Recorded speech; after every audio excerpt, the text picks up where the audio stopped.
Until you make the unconscious conscious, it will direct your life and you will call it fate. This is the third video of my microdosing series, and if you haven't already seen videos 1 and 2, you can do so by clicking on the top right-hand corner here to watch those videos.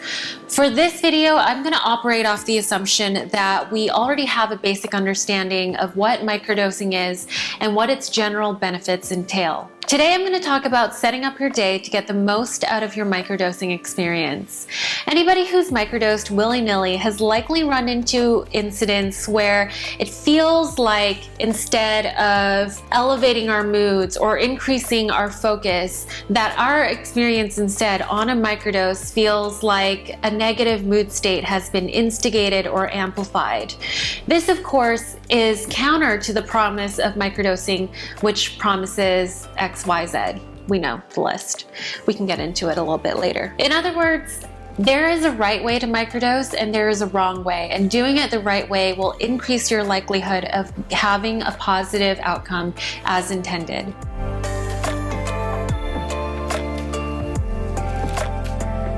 Before we begin, I just want to say that not every day is a microdosing day. If you watch my FAQ video, you will know that I microdose every 2 to 3 days with ample days off in between to ensure that my tolerance goes back to baseline levels. And specifically, when I refer to microdosing, I'm speaking primarily of my experience microdosing psilocybin mushrooms. With that out of the way, here are 5 tips for structuring your day for an ideal microdosing experience. Tip number 1 is to meditate before microdosing. First thing in the morning, before I take my microdose, I make sure to do about 10 to 15 minutes of meditation.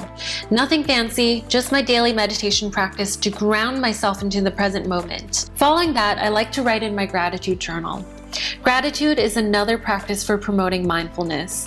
Whatever trains of thoughts had ailed me up until this point, I can release myself from with the practice of gratitude. And one of my favorite saying goes, and I can't even remember the source, but it goes like this: you can't be grateful and upset at the same time, which is so true. Tip number 2, set your intention. People microdose for various different reasons, whether it is to promote flow states, to promote higher levels of creative thinking, or for the alleviation of certain ailments, including anxiety and depression. Whatever your intention, it is important to set it before you take your microdose. On this day that you're seeing here, thanks to B-roll, I'd like to get into flow. So what I've laid out for myself today is some project-based work. Here I am researching and scripting for an upcoming video. Setting your intention is crucial for getting the most out of your microdosing protocol. It allows you to align your protocol with tasks and activities that can be enhanced with microdosing. For example, you might want to consider microdosing on days in which you have more of a varied schedule. So perhaps on days in which you have a project-based task to work on during the day and an evening workout or a social function in the evening. Anything in which you would normally feel a little bit uncomfortable in would be a good scenario for microdosing. Fun fact, some of my most fruitful therapy sessions have happened on days in which I microdose. Tip number 3, remove distractions and unintentional stress-inducing triggers. Mindfulness, when practiced prior to taking your microdose, can be great for kickstarting you off into a positive, grounded experience. However, stressful situations that can arise later on in the day can quickly shift your state of mind into another direction. My tip for dealing with these stressful situations is to do your best to avoid them altogether. So for example, on days that I microdose, I minimize my use of my phone, I stay off social media, I reserve my errands for non-microdosing days, and I don't drive. Especially because I live in downtown Vancouver, and anybody who's been to downtown Vancouver knows that driving here is a gong show.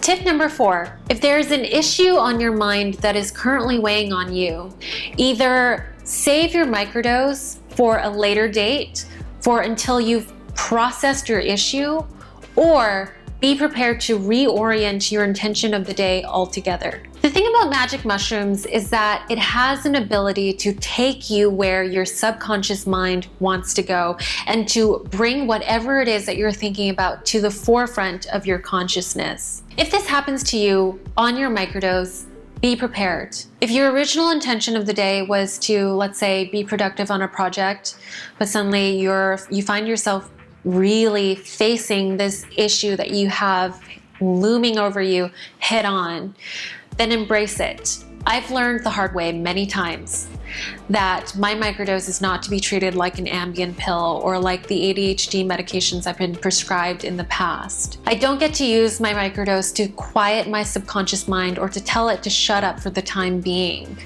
But in fact, when I've unintentionally found myself working through a difficult issue while being on a microdose, in the moment, it almost certainly does not feel like a positive experience. And there's also a layer of me being resistant to the experience, like, what the heck, this wasn't my intention. Once I get through it, I'm always, always grateful that it happened, because there's a quote by Carl Jung, and it is so, so true. I just feel like I've just been throwing quotes at you guys today. Until you make the unconscious conscious, it will direct your life and you will call it fate. So if you find yourself having an unintended spiritual experience on your microdose, I just say embrace it and let it happen and learn as much as you can from it. Or you can try to stave off that kind of scenario by working through your grievances while not on a microdose and see what happens then. Tip number 5, keep a journal at the end of the day. I have one more quote for you, and I promise you it's the last one. This is a marketing adage, and it goes, you can't optimize what you don't keep track of. And this is so true, because microdosing at the end of the day is a personal journey. It can be really helpful to keep a journal at the end of the day to log and reflect on your experiences of the day. And of course, with any journaling practice, one of the most rewarding things to do is to go back and to look at your progress and see it in a tangible way. So those are my 5 tips for structuring your day for an ideal microdosing experience. To my prospective and current microdosers out there, I hope you found this video to be helpful.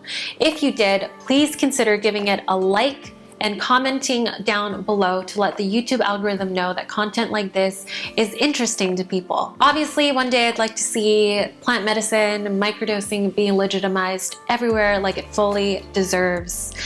In the meantime, I will look forward to seeing you in my future videos, and hit the subscribe button and the bell notification if you haven't already, and I'll see you next time.